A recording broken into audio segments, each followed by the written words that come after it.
here for the backup. Here is the encoder, and here goes your intro.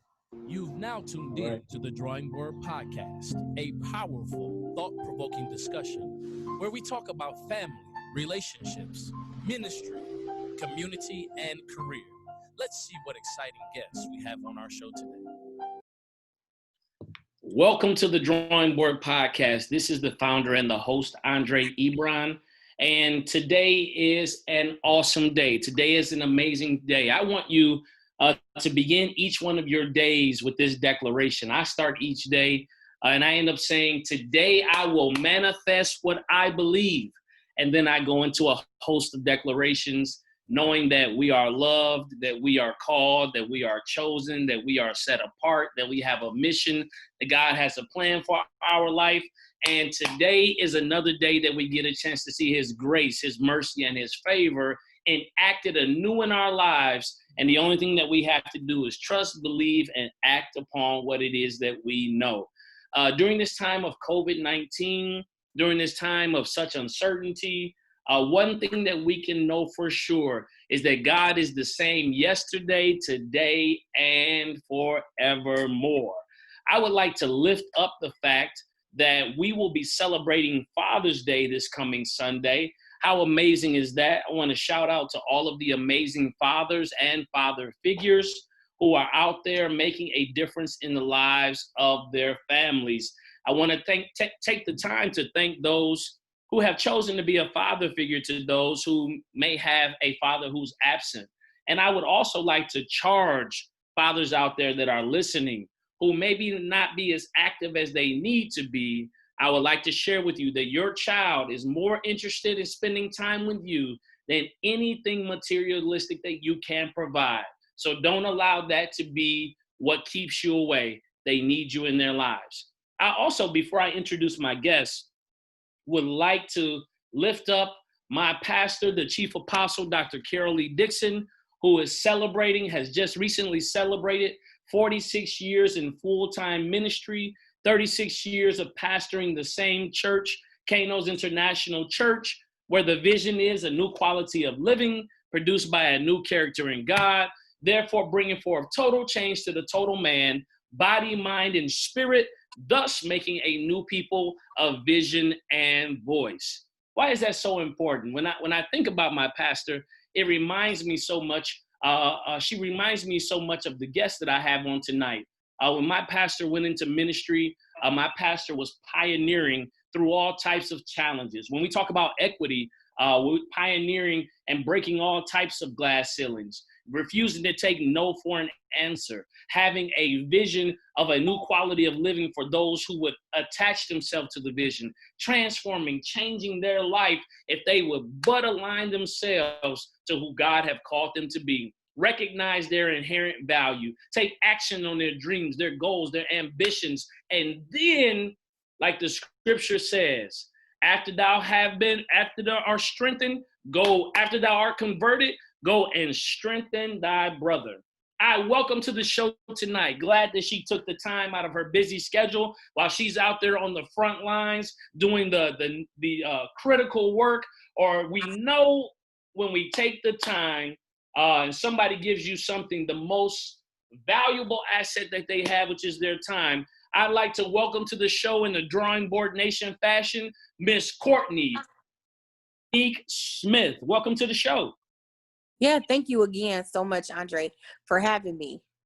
Oh, yeah, absolutely. So, Courtney, I'm introducing to some, presenting to others, but you are a servant leader, a story curator, a social entrepreneur. And here's something that your bio informs us on. So there are many people who see shortcomings in our society and feel overwhelmed or apathetic. Then there are people like Courtney Ebonique Smith who roll up their sleeves and fill in the gap. She has dedicated her career to promoting equity and social justice. How befitting of a time that we're in right now. So you're not brand new to this work. You've been doing this for a number of years. So I would like to applaud you on that. Thank you. You're welcome. And then your bio goes on to say, recently dubbed a modern day history maker by Essence Magazine, Courtney is a champion, advocate, and servant leader, serving not only by choice, but by nature. Her undeniable tenacity birthed the Detroit Phoenix Center. Let me tell you, one of my proudest moments in hearing about the Detroit Phoenix Center is watching Harrison when we were down right in front of the Charles H. Wright Museum. And of course, you know, from the ashes comes the phoenix. And when he screamed with such passion, "From the ashes comes the phoenix," I was like, oh man, this guy is embodying her vision of transforming lives. And that comes with the power of shared vision. So again, I wanted to toot your horn and say, awesome job in cultivating such a powerful team. Yeah, thank you. And they're amazing. I have a wonderful team. Absolutely. And so you are the Detroit Phoenix Center is a high impact nonprofit organization that operates the first asset-based research center meeting critical, holistic, and emergent needs of homeless and street-connected youth. If you could take some time and just kind of unpack that for us, an asset-based resource center, break that down for us. Yeah, so it's funny when a lot of people ask me, so Courtney, what is an asset-based resource center? So I have a funny story for that. So the way that the Detroit Phoenix Center came about was I took a train journey. I was one of 25 millennials across the country who decided like we were going to hop on a train for 14 days, and we were literally just going to go to 6 major cities, and we were going to solve a problem that was dear to our heart. It just so happened that I chose the issue of youth homelessness. So I went to these major cities and I interviewed youth, and I interviewed CEOs and executive directors of these agencies that were serving these young people. And what I came to find out was the best way to serve youth in the community was through what is known as a drop-in center. So it's basically a low barrier approach to meeting a young person's need. It's an alternative to a shelter. It's reaching the hardest to reach young people where they can drop in, literally just drop in and take a shower. They can wash their clothes. They can access a food pantry, a computer lab. They can access lockers, basically a safe space. If they need to sleep, they can sleep. They can access bus tickets and basically wraparound support. So not only that, but we're doing financial workshops. We're doing workforce development, cooking classes, social enterprise training. So different things to meet their whole needs. So that's what we mean when we say holistic. And wraparound basically means like when you're talking about a person, you're not just looking at their siloed need of maybe they're experiencing homelessness, but also knowing that homelessnesses tend to be an offset of something else. And so maybe, you know, something that comes out of someone experiencing homelessness is a mental health challenge, or a barrier to education, or a barrier to transportation, or a barrier to accessing resources in the community. So we look at all of those barriers and we look to meet those needs. And so to go back to your question, when I was doing this train journey, I had met someone and I was telling them about like the drop-in center. So California had like 12 drop-in centers and Detroit had 0. So it was like, okay, Detroit doesn't have one drop-in center, but San Francisco can fit inside of Detroit in terms of acreage. We have a lot of young people who are street connected that need these services. Why don't we have this service model here? So as I began to do more research, I was talking with one of our on-train mentors, and he said, well, why are you calling it a drop-in center? And I said, well, that's what the other, places called it. He was like, well, you're a social entrepreneur. You're building something, so you could call it whatever you want to call it. And so I coined the phrase asset-based because drop-in implies that they're going to come in and they're going to go. But asset-based looks at the strength-based perspective. It looks at not only what we're bringing to the table, but what they're bringing to us. And so we coined the phrase asset-based resource center that provides drop-in services, because we don't want it to be limited to people who think that they can, or that they just want to drop in and drop out. We want to create a community where people feel where those that we serve have a family. where they feel connected, that they feel safe, they feel supported, they feel valued. Absolutely, and clearly, the results of your work has caused you to be acknowledged and noticed across this entire nation on some very, very large platforms. One of the things I wanted to dive into, though, I wanted to ask you and investigate your why on. I'm curious to why you chose homelessness, youth homelessness. There was many reasons why I chose youth homelessness. So prior to starting the Detroit Phoenix Center, I was working at a national advocacy organization. So I worked there for 3 years as their youth task force coordinator. It was a national homelessness advocacy organization that I worked with. So I kind of knew the challenges that young people who were experiencing homelessness had from a policy standpoint, from a high level standpoint. And so and then working with other nonprofits, I was always connected to the homelessness space. But also my own lived experience also informs just some of the work that I do in addition to my education and also my work experience.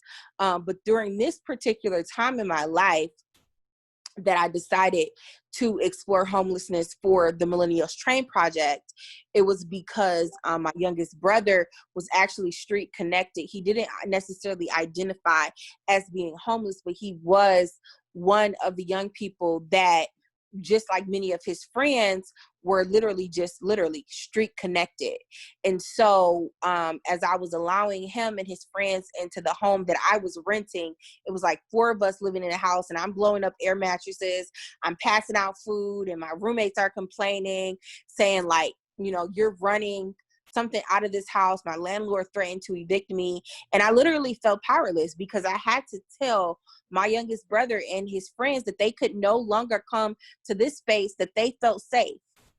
And so I asked myself, where do people like my youngest brother go who also had his own lived experience, similar to my own, but also very different, and his friends, like, where do they go? How do they get what they need if they don't navigate the traditional shelter system? And so that's where my wheels got to turning and saying, like, there has to be another service model that works, because my youngest brother was 8 years younger than me, but I experienced homelessness at his age. So here I am watching another cycle that's being perpetuated. And so, unfortunately, very, very, very, very tragically, my youngest brother died by suicide maybe a few days before the Phoenix Center opened. And that really 10x the work that I do. I often say that deep-seated pain can either cripple us or move us to show up in the world as a better version of ourselves. And I decided that at our grand opening, because not only did my brother contribute to the building out of the Phoenix Center, his friends also showed up to the grand opening because they said, this is all Blair was his name, that he talked about this week. So we're still going to come, even though we're experiencing this great tragedy. And on that day, I had to decide who I was going to be. And I decided that I no longer wanted to be a person that waited around until I had resources, that waited around until I had permission, that waited around until I had 100% of the plan in place to meet a need in my community. I wanted to do it with everything that I had in me, which is the reason why in 3 years, Detroit Phoenix Center has grown to be the organization that it is right now, because literally the deepest pain in my life was turned for good, and then that beauty for ashes. But it's also the story of the Phoenix. So it's definitely very visceral. The work is very spiritual for me. And my why is also the young people that we service. There are so many young people who've been serviced by Detroit Phoenix Center that personally knew my brother, that knew his story, that actually decided to take a different route in their life and to reach out to us for support, and trust us to walk with them through that because they knew my humanity, they knew my vulnerabilities, they knew my heart, so they trusted me because my brother trusted me. And I've just literally been running a marathon ever since. It's been hard, it's been challenging, it's been humbling, but we're definitely in it for the long haul. Thank you for sharing that. And first, let me offer my condolences regarding your brother. I would, there's been so much work that you've done to honor him and to honor what it is you were endeavoring to accomplish specifically for him. Now, let me ask you, I'm going to ask you because I feel almost a prophetic unction and moment in this for someone who's listening, especially because I find that so many people in COVID-19 have experienced pain in a way that has been totally uncharacteristic of their entire life. And transforming pain into something that's productive. You talked about your personal lived experiences and how you were able to take that pain and transform it into something that is now seems to be deeply connected to your, not just your passion, but your purpose. How can you talk to someone right now who's listening and they might be in the midst of the middle of that pain or journeying or coming out of that pain or still living with that pain? Can you talk about the process of transforming that pain into something that is productive in their lived experience? Yes, absolutely. So one of the ways is to find the root of that pain. You have to acknowledge what that pain point is. And a lot of times our pain is rooted in a gap that's not being filled. And one of the deepest and most greatest ways to create change is to find a need and to fill that need. And so what was rooted in my pain was because there was a gap that existed and I wanted to fill that gap. And so, which then in turn, I created an organization to do that, which met a need, which turned my pain, which transformed my pain into my purpose. It doesn't necessarily have to look like an organization. Maybe it can look like, a story that needs to be told. Like there's no greater agony than bearing an untold story, right? So it can be a story that needs to be told. There could be some healing that needs to take place within you, right? Like to be able to, because even through leading Detroit Phoenix Center, there was some healing that I had to go through in order to even find my purpose, or I could have been clouded and operating off of my emotions the entire time. So you definitely want to heal. You want to find a need and fill it, and you want to find that hurt and aim to heal it.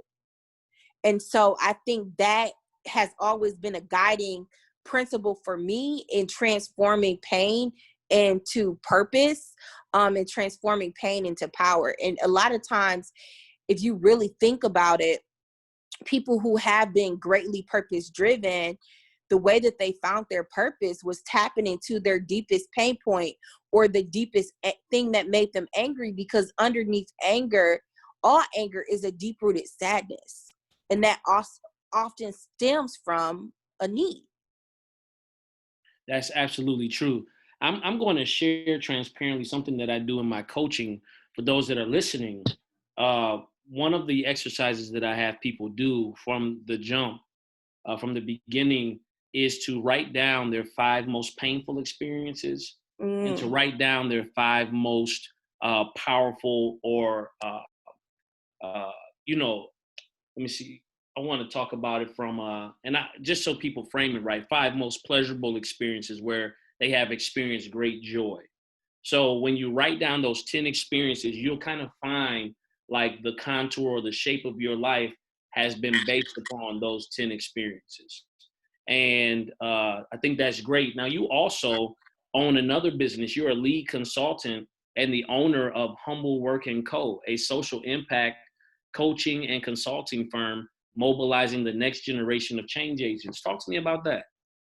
Yeah, so as I'm leading Detroit Phoenix Center, a lot of people have asked me, have been asking me, how do you, start a nonprofit organization? How do you pitch How do you turn pain into purpose? How do you start something that matters in your community? And a lot of young people, even like children, have been, parents have been reaching out. And so because of that, again, there was another need. I learned that a lot of people didn't even know how to start. They felt paralyzed with these great ideas. And so on my birthday last year, I incorporated my business. Now, of course, that's definitely my newest baby. So it's a work in progress. It's something that's still being birthed. But it is designed definitely to mobilize essentially the next generation of change agents. Is for me to share the knowledge that I have with others to create other change makers in society. Oh, great. And now I want to go ahead. This is almost like they're doing all the virtual, not just the virtual drive-bys, but so many honking the horn, celebrating graduates. Yeah. So to the graduating class of 2020, we just want to say congratulations in the middle of this interview. But now I'm getting ready to do my own honk the horn drive-by for Miss Courtney. So it says your outstanding commitment to service has garnered national recognition, including Comcast Newsmakers and the Steve Harvey Show. Courtney has been named to Crain's Detroit Business 20 in their 20s list of trailblazers to watch in the region. You are a Michigan Chronicle 40 Under 40 honoree, a double-time recipient of the Spirit of Detroit Award, along with many other notable achievements. But here's what you pride yourself on being transparent and progressive, two traits that have made you a sought-after speaker related to topics of youth and community development, advocacy, and servant leadership. You have a host of things that you have your hand in, and I think it removes the excuse for anyone else. Like when I get a chance to hear, I always ask when I see people who are extremely effective at moving the needle and helping people, I always ask this question, and I'm asking you this question. Why didn't you quit? What kept you from quitting? No, what kept me from quitting is knowing that someone's life is attached to the work that I do. And there have been many a times, like I'm going through a situation right now where I am literally in the fight for it. But that is being a business owner. That is being a servant leader. Those tests and those trials come. But knowing that the purpose is bigger than me. If I quit, then someone else's life is attached to the call of my life. Someone else's mission is attached to me fulfilling this mission. It's definitely work that is close to what I believe it's close to God's heart. And when I stand before God at the end of my life, I would like to say that I used every gift, every resource, every calling that was given to me to make the world a more equitable and just place. It's not just about me. So that's why I can't quit. Because if I quit, then that means I made it about me, because something is not working for me. And when you decide to give your life and become a servant leader, your life is sacrificial. Your life is no longer essentially your life. It's a life that you put before others. And that's the difference between people who say that they're servant leaders or our traditional leadership model. Servant leaders put the needs of others before their needs. Absolutely. And what I find is that word servant leader is so loosely used. Yeah.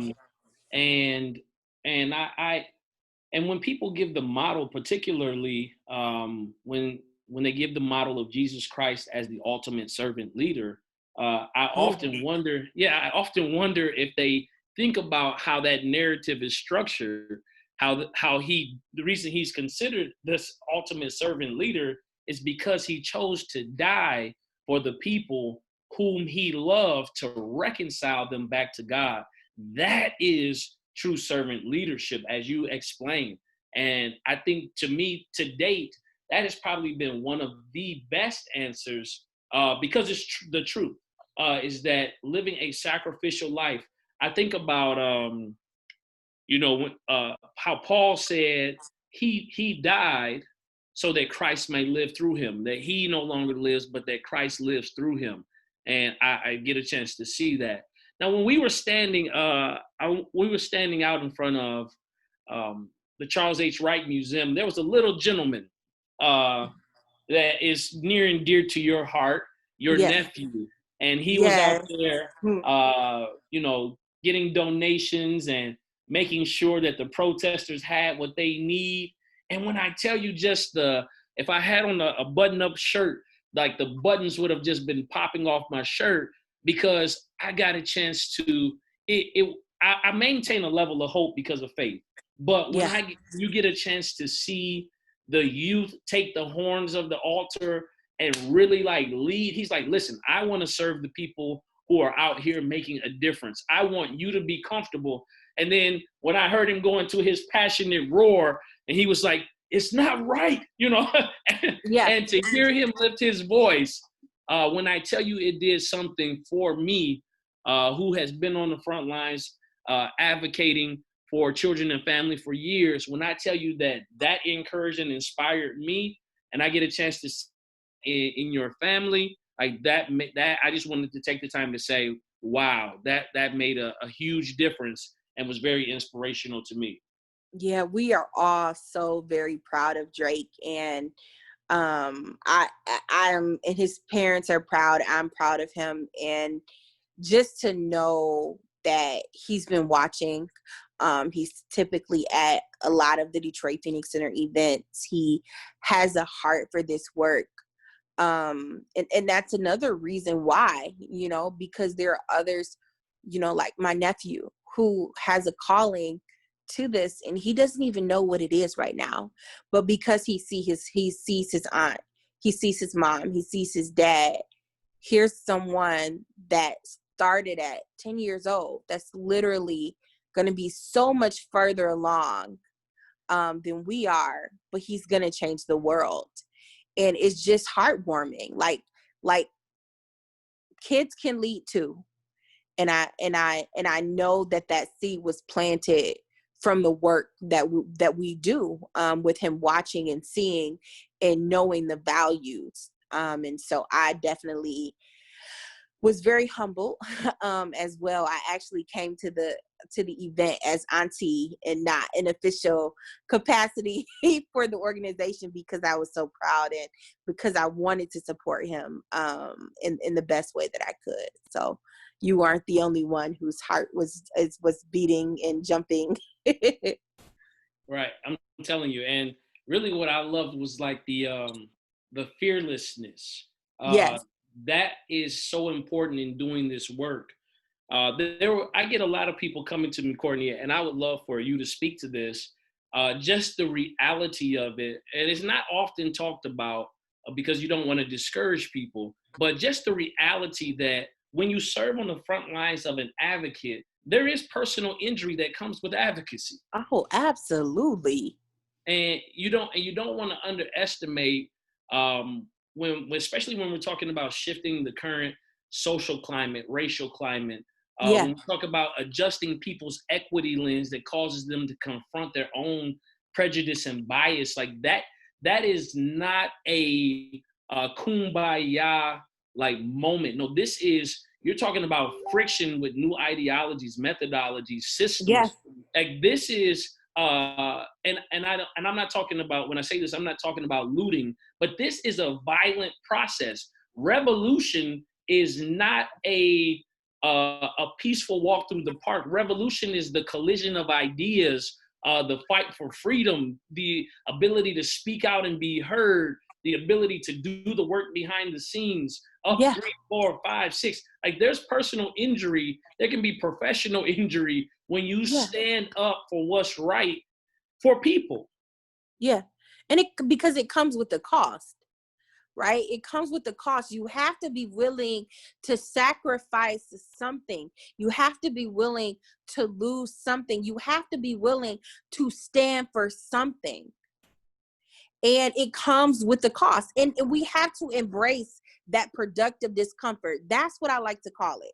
That's I like good. to call it productive discomfort because it's necessary. That tension is necessary in order for us to become better versions. Like even what we're experiencing right now in the entire world, is this tension is necessary, because we can't come out of this the same way that we came in.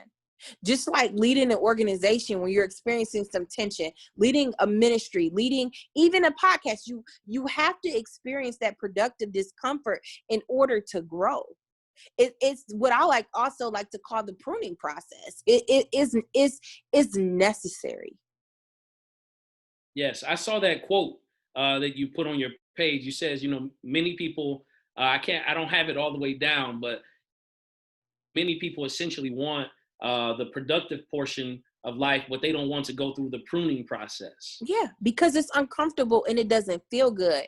And as a generation, we've been made to believe that we don't have to necessarily feel things that's uncomfortable. We just want positive energy, positive vibes. But that discomfort is a part of long suffering. And long suffering is necessary sometimes in order for things to be actualized, for the best versions to come out. And so even with leading Detroit Phoenix Center, it has definitely been those moments of great tension, but I've grown as a leader. I've grown as a person. Even through those great pain points, I had to actually process that pain. I had to feel that pain. I had to work through that pain, walk through that pain, so that I can speak to others who may be going through that pain today. You just said a mouthful. Processing pain, walking through pain, and also failure, right? right. Mistakes, failure. It all comes together. Humility, also recognizing like our own privileges and some of the things that we need to change about ourselves in order to fulfill the mission, in order to fulfill the purpose. Right. You know what I find interesting, Courtney, would love your vantage point on this, is that I think we, especially when we're talking about raising the next generation, is sometimes I think we magnify a mistake or demonize a mistake, when really a mistake is proof that there's effort there. Even though it was something done that was incorrect, there's energy, there's effort, there's motivation there. And once it's learned, this is what Dr. Cindy Trim said. She said, mistakes are the tuition you pay for your success in the future. And so I love that. I coined that. I want you to talk about what have been some of the either vicarious or in business or personal, what has been some of the greatest lessons from some of the greatest mistakes? Talk to me about that.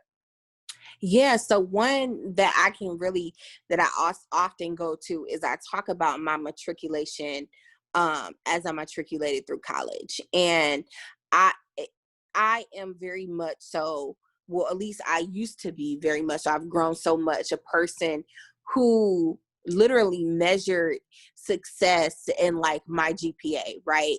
I wanted to get all A's. I wanted to do well. If I wasn't getting all A's, then it was no point. I'm like all or nothing, like very extreme, until I was on the last semester of graduating and I failed biology. And it was the thing that I thought, the thing that I've been dreading to happening the whole time, ended up being one of the best things that could have ever happened to me, because I learned the irony of failure. I learned that I was okay, that I was going to be okay, that the world didn't end because I failed. Essentially, it opened the door for me to even gain more, because I end up spending an additional semester at the university connecting with a support program that I needed to be a part of, which and then opened the door for me to work in a department that a position was created for me. So it was through that failure that birthed other successes, and I learned a lesson through that, was to allow myself to experience that failure and to fall fast, right? And to fall fast and to learn a lesson from that. I have so many stories of failure, which I don't even like to say like, oh, I failed. It was an opportunity for growth. It was an opportunity for a lesson to be learned. And so many, even in the work that I do, some of the decisions that I make as a leader, the hard decisions. I remember going through a process with someone I trusted to perform a service, that I hired to perform a service. And I quickly learned that that person did not necessarily have the skill set to perform that service, but that was a lesson that I learned, right? So you learn how to navigate from business, from professional, from personal, how to navigate those opportunities for growth, if you will. Yes. So I always give my guests a challenge. I wait till it comes up and literally I wait till the Lord speaks to me. So here's my challenge to you. All right. So I saw the word, if I could kind of qualify the interview or just me watching you, you have this strong sense of an overcomer, right? When I get around people, you carry that the persona of an overcomer. And so I would love to this is not a co-write, this is a you write, but it's called Overcoming, the Courtney Ebonique Smith story. And I think about the scripture that says, in this world you will have tribulation, but be of good cheer, for I've overcome them all. And grounding that and just looking at your narrative and chew on it, see if it's something that you want to do. But that is my challenge to you, overcoming, because overcoming is a process. It's a continual process of opportunities for growth and success, right? And so it's a continual process. It's a daily process. It's really, overcoming is really a dying of self. Yeah. And embrace that newness of life, that beauty for ashes, oil of joy for mourning, garment of praise for spirit of heaviness, or the story of the phoenix rising from the ashes anew, right? So overcoming, what do you think about it? The Courtney Ebonique Smith story. I definitely think that that is definitely would be the narrative of my life. Just overcoming every single day we're overcoming something, right? And just to never cower when things get rough or when life throws us lemons, but to continue to power through. I do have on my radar a book in my being, in my soul. Yes. But it's all in timing. So I definitely will say that that your discernment is spot on. But definitely the narrative of my life has definitely been overcoming, for sure. So thank you for that. Yeah, no problem. So I can't wait to read it.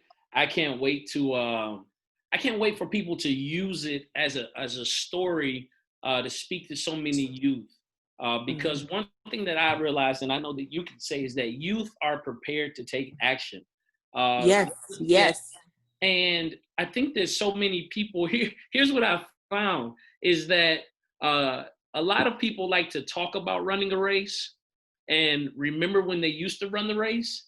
Yeah. And then will refuse to give youth opportunities to run, because really what ends up happening is youth will outrun you. And when you release them to actually develop in their potential, mistakes and all, or opportunities to grow and all, like literally you'll end up fueling their vision with your wisdom. And it takes such humility, here it goes, to submit to the vision of the youth. Yeah. I think that's so empowering. Like I'll just use the example of your nephew. With him having a vision, and I was watching, I was observing how you were positioned in one place, your sister was there, there were a couple other look like family members or supporters there, and when he was getting ready to talk, he looked for assurance at first, and then once I heard "Go Drake," he just took it and ran with it. Yeah. And it was amazing how I was watching, to me, I was watching kind of like how the scripture unfolds, call the old, I won't say old, we're going to call the older Yeah. because they are wise. And we call the young because they're strong. So Yeah. I have a question for you. Just looking at all of your lived experience, how you've been able to travel the nation, speak to people on different platforms, different from socioeconomic status to positions and political views. Like, what shapes your worldview? All of that.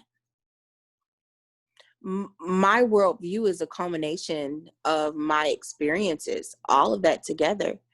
But I'm definitely a person of faith. And so much of my worldview is through the lens of being what I identify as a Christian woman, as a Black woman, right? As someone who everything that I've experienced in life has been viewed through the lens of faith. Even through the other identities that I hold, as an overcomer, because I've overcome through faith, right? Right. As someone who is a Black woman that has literally broken through some glass ceilings when obstacles have been placed in my way. It's because I know who I am and I know whose I am. And that identity, and I know who created me and where my feet are firm, right? And also even some of the things that I've also tried to bury, that I was ashamed of, generational things that have been a part of my life, but also knowing that they don't have to stay a part of my life because of who I am and whose I am. So my worldview is definitely shaped, just by my faith and the other identities and the culmination of things that I've experienced.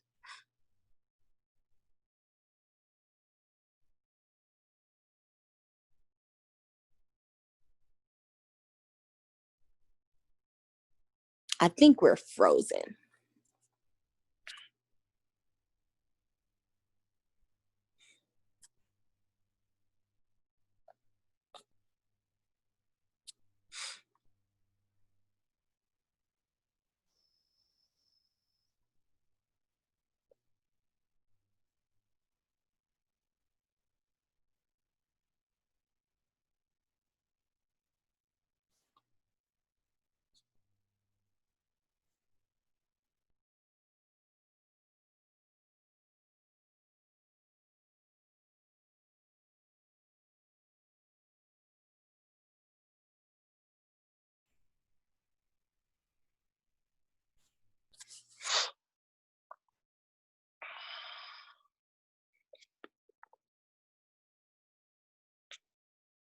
Hello?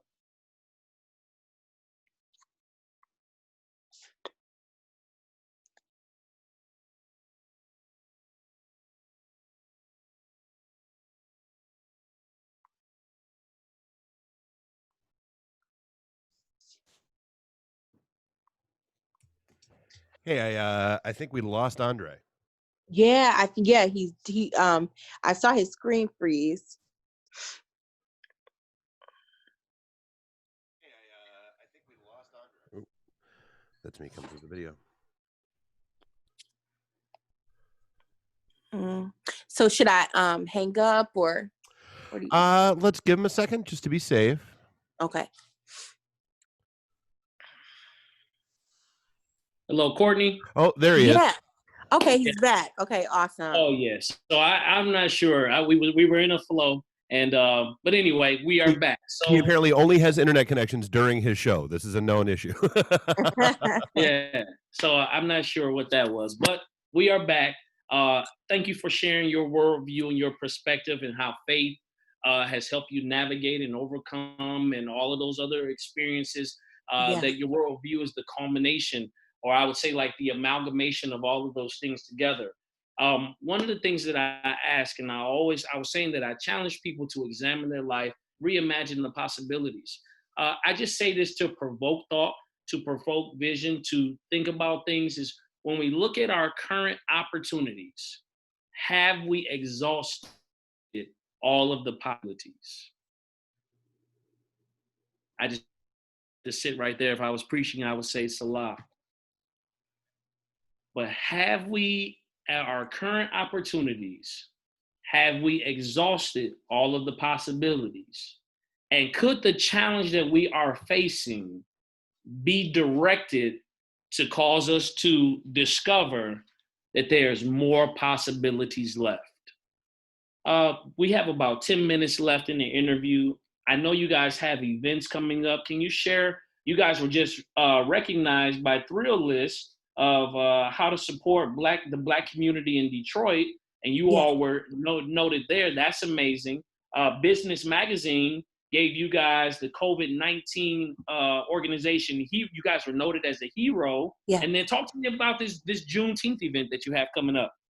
Yeah, so right now the country is in the whole world, is experiencing a lot of turmoil. We're on the brink of a revolution, but it also can be emotionally taxing. So we know that some of the young people that we service and families that we service may be experiencing some, trials and tribulations during this time, but we want to promote Black joy. We want to promote Black excellence. We want to promote positivity and spread that throughout. We do biweekly deliveries to our families, but because of Juneteenth, it's just such a prominent holiday for our community. We really wanted to amp it up a bit. So we're going to be doing a parade where we're going to be visiting our families and just, showering them with love and joy and smile and happiness and laughter, because we deserve that too during this time. And any opportunity for us to do that, we want to embrace that. So that's going to happen on Friday, and we're going to be dropping off household essentials, food, educational activities, and just making some noise in the name of freedom, in the name of joy. That's great. I want to lift something and loft it as a balloon as we get ready to close out, this interview. First, let me say thank you for coming on the show. I have thoroughly enjoyed our conversation. We haven't had an opportunity to really, this is our first really in-depth conversation. We've kind of met a couple different times, but I have thoroughly enjoyed picking your brain. I have so many other questions, just in learning about the power of your story and the work you're doing in the community. So again, thank you for coming on the show. Thank you for having me. I'm so honored to be a guest with so many others who are doing great work in the community. And thank you for using your platform to elevate our work. Truly appreciate it. Yes, absolutely. I feel like it is our duty to do so. There's a quote that says, "We come as one, but we stand as 10,000." Mm-hmm. And when I think about the liberties and the freedom that we're currently able to enjoy, I was sharing on another platform. I said, I have to know that those liberties and those freedoms are soaked in the blood of my ancestors, in the late hours that they worked, in the freedom that they fought for. And so I must make sure that I share the love, the power, the joy, the word, the truth, to speak truth to power to those who will follow and those who are co-laboring with me. So I look at all of us, even though we may be working in our respective industries, that as a unity within humanity, but specifically in the African American Black community, that we haven't, as you said, you were saying that we have and are deserving of love and joy. So I, again, applaud you for your work.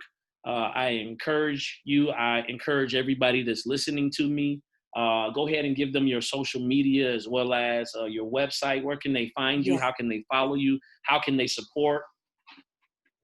Yeah. So in order to visit to the Detroit Phoenix Center, you could go to www.detroitphoenixcenter.org. Our Instagram is Detroit Phoenix Center. Our Facebook is Detroit Phoenix Center. We're always looking for volunteers. We are accepting non-perishable food items that we're collecting because we do deliveries bi-weekly. So those are some ways that people can support if they're interested. Our website lists all of those things, and we're also often updating our social in real time. Excellent. And if they want to reach out to you to be a speaker, if they want to reach out to you for consulting services through Humble & Co., how can they reach you there? Well, they can just definitely find me on Instagram at Courtney Ebonique, and there's a contact form there that they can actually complete and be connected to me that way. Excellent, excellent. I want to, on the spot, informally invite you, and we'll deal out with the logistics. We'll figure all of that out later. But I would love for you for the Drawing Board Experience 2021, which will be June 5th, 2021. That's the first Saturday in June. I would love for you to be on the platform as a speaker. Definitely would truly be honored to do so. And we definitely can discuss that offline. But way to cast vision and to know that these years are not canceled, and it is okay for us to still look and to plan for the future. I actually appreciate that so much. So thank you for Absolutely. asking. Yeah, you're welcome. So I share with everybody, this is the Drawing Board. I want you to go to thedrawingboardnation.com. It is a movement. You all know there's the book, The Drawing Board, powerful, thought-provoking testimonial, challenging the reader to examine their life and reimagine the possibilities. There's the podcast where we're talking about family, relationships, ministry, community, and career. There is the Drawing Board Experience, where that is a combination of all of those things, and industry professionals who are out there doing the work come to speak truth to power and to do three things: inspire, motivate, and transform. Here's my challenge to the entire world that's listening to me. I don't want you to wait on an experience to take place. The Drawing Board Nation is committed to doing this, creating the experience that will transform the world. That might be your individual world. That might be the world as you know it. I want you to see that all it takes is a shift in paradigm and perspective for you to see the endless possibilities that exist within your current opportunity. Again, Courtney, I believe that this is the beginning of a budding friendship, of us getting to know each other and doing the collective work. So again, as we close out, Drawing Board Nation, hit her up. Let it be known that you are supporting. You have some things coming up. There's always to do. So don't ever say that you didn't have an opportunity to do the work, because there's always an opportunity to do the work. God bless you all. Have an amazing evening. Thank you so much, Andre. Have a wonderful evening. All right, you too. Bye. Bye-bye.